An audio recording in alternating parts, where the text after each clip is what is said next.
Prince లో శ్రీరస్తు శుభమస్తు sale వైభవం Vaibhogam March 19 నుంచి ఏప్రిల్ 10th వరకు.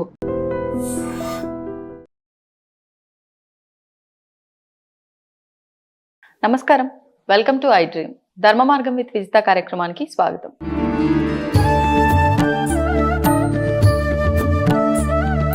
నమస్కారం గురుగారు.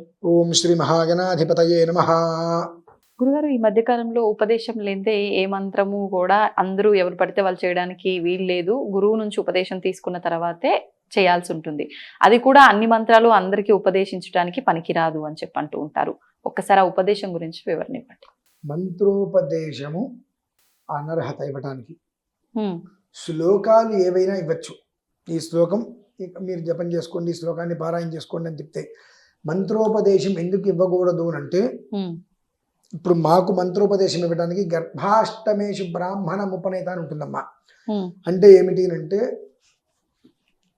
మేము పుట్టడానికి ముందు మా నాన్నగా అంటే ఒక బిడ్డ జన్మిస్తున్నాడు అంటే తండ్రి శిరస్సులో 3 మాసాలు ఉండి తల్లి గర్భంలో 9 మాసాలు ఉంటాడు. అంటే ఇది ఒక సంవత్సరం. ఆ కడుపులో ఉన్నటువంటి సంవత్సరాన్ని కలుపుకొని గర్భాష్టం అంటే 7వ సంవత్సరంలో ఉపనయన సంస్కారం అనేది చేస్తారు 4 రోజుల పాటు. ఆ ఉపనయన సంస్కారం చేసినప్పుడు మెడలో యజ్ఞోపవీతం వేస్తారు. ఆ వేసినప్పుడు మాకు సావిత్రి ఉపదేశం అని చేస్తారమ్మా. అంటే ఇప్పుడు వాడుక భాషలందరూ గాయత్రి మంత్రం అంటుంటారు కదా. కడుపుకు అన్నం తినకుండా ఏది పడితే తినేటువంటి వాళ్ళు గాయత్రి మంత్రాన్ని ఇష్టం వచ్చేట్టు బయట రింగ్ టోన్ లాగా పాటల్లాగా పెట్టేస్తూ సర్వనాశనానికి మూలంగా చిత్రీకరించారు చాలామంది. అది వాస్తవం. సుఖంగా ఉన్నటువంటి అన్ని సుఖాన ఉన్న ప్రాణాన్ని ఇబ్బందులు పడేసుకోవడం అంటారా? సుఖంగా ఉన్న ప్రాణాన్ని నాశనం చేసుకోవడం, ప్రశాంతంగా ఉండేటువంటి దాన్ని భ్రష్టత్వం చెందించడం. అంటే మంత్రం అనేటువంటిది ఇది ఇలానే చెప్పాలి, ఇది ఇలానే చదవాలి. ఆ 7వ సంవత్సరం మాకు ఉపనయనం చేసినప్పుడు ఆ మంత్రం మాకు ఉపదేశం చేస్తారు. అది కూడా ఎట్లా, తండ్రి కాళ్ళు మేము పెట్టుకోవాలి, ముసిగేస్తారు నెత్తి మీద వేసి. ఆచార్యులు వారు మా నాన్నగారికి చెప్తే, మా నాన్నగారు నాకు అంటే ఆచార్యులు నా చివర చెప్తే నేను నా కొడుక్కి డైరెక్ట్గా నేను నా కొడుక్కి ఇవ్వకూడదు. కొన్ని విధానాలు ఉంటాయి. అలాగే స్త్రీకి ఎవరు కూడా డైరెక్ట్గా మంత్రోపదేశం చేయకూడదు. స్త్రీకి పొరపాటును కూడా ఏ ఒక్కరు కూడా డైరెక్ట్గా మంత్రోపదేశం చేయకూడదు. మొన్న ఎవరేదో మాట్లాడుతూ మాకు గురుగారు మంత్రోపదేశం చేశారండి అన్నారు. అరిచే గట్టిగా, అదేంటండి అన్నారు. గురువు గారు నన్ను అనిపించుకోవాలంటే అనిపించుకో. గురువు గారు అని పిలిపించుకోవడం కోసం నువ్వు అర్హత లేని వ్యక్తులకు మంత్రోపదేశంగా చేస్తావు. అది చాలా రాంగ్ అండి, చేయకూడదు. శ్లోకాలు ఎలా అయినా చెప్పచ్చు. మంత్రం 2 మేము కూడా ముందు సావిత్రి ఉపదేశం తీసుకున్న తర్వాత పంచాక్షరి ఉంటుంది. పంచాక్షరితో లక్ష్మీ గణపతి అలా ఒక్కొక్కటి మాకు సుమారుగా ఉపదేశాలు అలా వెళ్తూ ఉంటాయి. అందుకని మేము ఉదయం సంధ్యావందనాన్ని కూర్చుంటే 3-4 గంటలు మాకు సమయం ఎందుకు వెళ్తుంటే ఈ అనుష్ఠానాలు మొత్తం మేము చేసుకుంటూ ఉండాలి. స్త్రీకి ఉపదేశం ఉండాలి అంటే ముందు గౌరీ పంచాక్షరి ఉండాలి. గౌరీ పంచాక్షరి లేకుండా ఏ మంత్రము అర్హత లేదు స్త్రీకి, చేయడానికి వీల్లేదు. 2 ఆ గౌరీ పంచాక్షరితో మంత్రోపదేశం చేయడానికి కొన్ని మంత్రాలు ఉపదేశించడానికి చాలా తేడా ఉంటుంది. మంత్రం అనేటువంటిది స్వరాక్షర పదవృత్తవర్ణాలతో ఉంటుంది. అది శబ్ద జ్ఞానం అనేటువంటిది లేని చోటు దాన్ని మనం ఉచ్చరించకూడదు. ఎందువల్లనంటే ఓం ప్రజాపతిరకామయత ప్రజాసృజేయేతి సతపో తప్యత సర్పాన సృజత సో కామయత అనుంది. ఇదంటే ఎవరికి రాదనుకుందాం. ఈ మంత్రం తీసి పక్కన పెడదాం కాసేపుని. అందరికీ తెలిసింది ఏదైనా ఒక మంత్రం చూసుకుందాం. ఓం నమః శంభవే చ మయో భవే చ నమః శంకరాయ చ మయస్కరాయ చ నమః శివాయ చ శివతరాయ చ అని చెప్పబడింది. అంటే ఇప్పుడు నా తల సరిగ్గా చూస్తే నమః శంభవే చ మయో భవే చ నమః శంకరాయ చ మయస్కరాయ చ నమః శివాయ చ శివతరాయ చ. ఏ మంత్రం పైకి ఉంటుందో ఏ మంత్రం కిందకు ఉంటుందో తల అలా మాకు అభ్యాసం అలా ఇస్తారు. తల ఇలా పట్టుకొని శంభవే చ మయో భవే చ అలా చెప్తారండి. అలా చెబితే కానీ అది నిలబడదు మాకు. ఆ బాగా అలవాటైన తర్వాత అసలు తలకాయ యుగది ఇంకా ఓం నమః శంభవే చ మయో భవే చ నమః శంకర అది 4 మించ స్వరం వచ్చేస్తుంది. చెప్పి నేర్పేటప్పుడు మాత్రం ఆ తల మీద చెయ్యి ఇలా పెట్టి ఆ అక్షరం ఇలా వస్తుంది. శంభవే చ మయో భవే చ నమః శంకరాయ చ మయస్కరాయ చ. ఇలా దానికి ఒక ప్రాధాన్యత ఉంటుందండి. ఎలా పడితే అలా చెప్పేసేసుకుంటూ నేను కూడా నలుగురికి ఉపదేశం చేస్తానంటే ఉభయ భ్రష్టత్వం చెందుతారు. అంటే ఇద్దరు అంత కష్టపడి మాకు చెప్తారు ఇవన్నీ కూడా. అది అలవాటు అవగా అవగా అవగా ఎలా వస్తుందంటే చివరికి నమస్యం భవే చ మయో భవే చ. దానికి తగ్గట్టుగా మేము తలకాయ ఊపుతున్నప్పుడు ఒక్కోసారి మాకు తలనొప్పులు కూడా వస్తాయి. అలా వచ్చినప్పుడు ఏమవుతుందంటే జన్మలో ఆ మంత్రం మర్చిపోలేం. ఇప్పుడు తలకాయతో మాకు సంబంధం లేదు. ఓం నమస్యం భవేత్ భవేత్ నమస్యం నమ శివ అంటే అటు చూస్తూ ఎటైనా చూస్తూ ఆ మంత్రం ఒక అక్షరం కూడా తప్పకుండా స్వరం తప్పకుండా మేము వాళ్ళు చెప్పగలుగుతాం.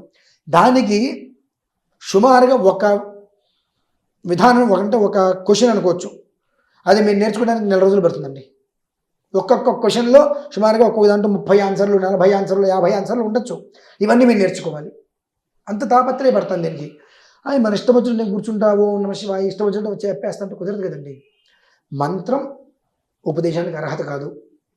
శ్లోకం చేసుకోండి. మంత్రం ఉపదేశం ఇవ్వాలి అన్న స్త్రీకి ముందు గౌరీ పంచాక్షరి. అది కూడా ఎవరు ఇవ్వాలి? నేను వచ్చేస్తాను మీకు ఇచ్చేస్తాను అవదండి. 1 మీ తండ్రి గారు, 2 మీ భర్త గారు, 3 మీ కుమారుడు. ఇంతే. మరి పెళ్లి కాని వాళ్ళకి తండ్రి లేకపోతే ఒక వ్యక్తిని తండ్రి దానిలో కూర్చోబెట్టి తండ్రి స్థానాన్ని ఇచ్చి తీసుకోవాలి.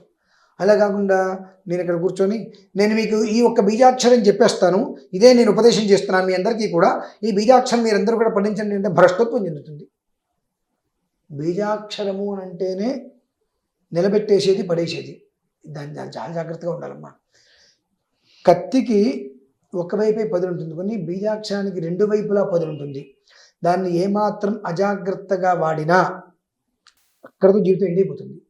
జాగ్రత్తగా వాడితే ఎండైపోతున్న జీవితం కూడా మళ్ళీ వస్తుంది. మీకు ఈ మంత్రంలో బలంగా ఉండే ఒక విషయం చెప్తే మీరు ప్రయత్నం చేయండి.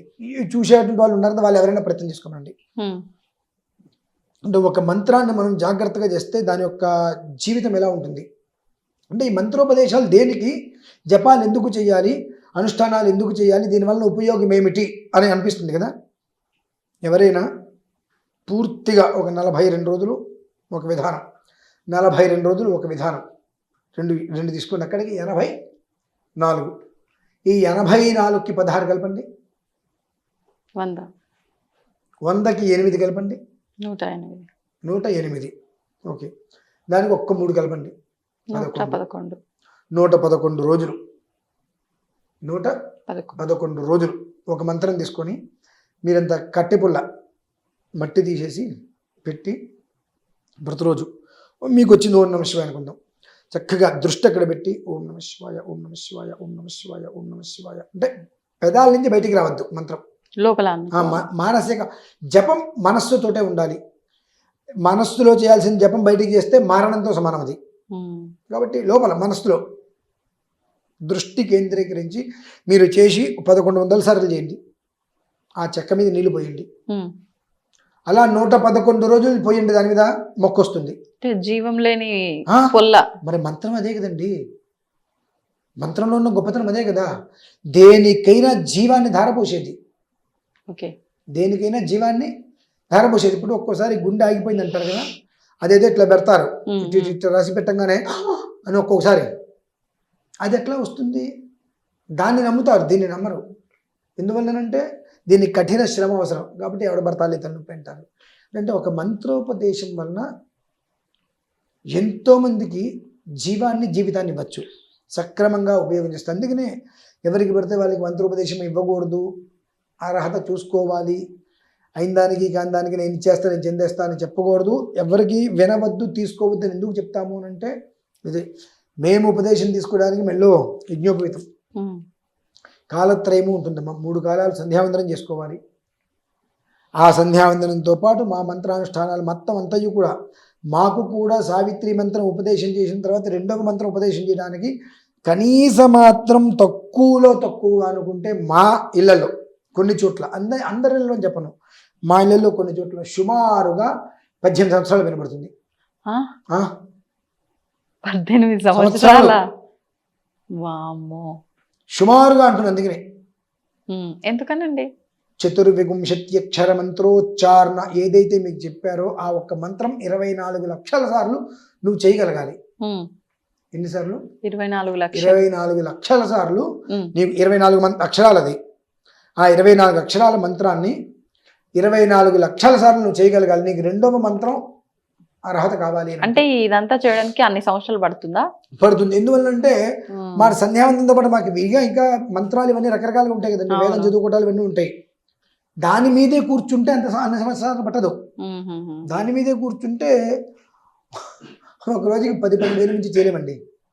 ఒక రోజుకి 12,000 వరకు. 10-12 10 వేసుకోవాలి, 12 కూడా వేసుకోకూడదు. 10,000 అంటే నెలకి ఎంత అయినాయి? నెలకి 3 లక్షలు. ఏ పని పెట్టుకోకుండా ఒక్కొక్కటి 24 లక్షలు. మళ్ళీ 24లో అంటున్నారా? 24 అక్షరాలు కలిపి 24 లక్షలు చేయాలి. కలిపి మొత్తం కలిపి 24 లక్షలు. 24 అక్షరాలు చేయాలి. చెయ్యాలి అంటే సరిపోదమ్మా. ఏ పని చేయకుండా దాని మీదే కూర్చుంటా నేను అని అంటేనే సుమారుగా మనకు 8 నెలలు పడుతుంది. ఏ పని చేయకుండా అక్కడే కూర్చుంటాను అంటే. కానీ చిన్నప్పటి నుంచి చదువు ఉంటుంది. సంవత్సరానికి ఇంత సబ్జెక్ట్ ఇవ్వాలంటుంది. ఇవన్నీ చేసుకుంటూ మేము వెళ్ళాలి అని అంటే 8-9 సంవత్సరాల్లో ఒక వేదం పూర్తి చేయాలి. ఈ వేదం పూర్తి చేయడానికి ఒక రోజుకి దగ్గరగా 16 గంటల సమయం ఉంటుంది. 16 గంటలు ఇచ్చి చదువుకుంటూ ఆ జపం చేసుకుంటూ వెళ్తే అప్పటికి మాకు 18 సంవత్సరాల తర్వాతకి 24 లక్షలు ఇంచుమించుగా పూర్తవుతుంది. అప్పుడు మాకు వీడు సిద్ధి పొందాడు అంటే ఆ మంత్రాన్ని సిద్ధి పొందాడు, సిద్ధి కలిగింది మంత్రం అని చెప్పి రెండో మంత్రం ఇస్తారమ్మా. అక్కడి నుంచి ఇక ఆరాంసే వెళ్ళిపోవచ్చు. కొన్ని విధానాలు ఏం చేస్తారంటే ఉపనయనం అయిపోగానే ఇక వాళ్ళు వేరే పనులు పెట్టుకోకుండా కూర్చుని అక్కడే కూర్చుని జపం చేసుకుంటుంటారు పై మంత్రాల కోసం. వాళ్ళని మంత్రానుష్ఠాన పరులు అంటారు.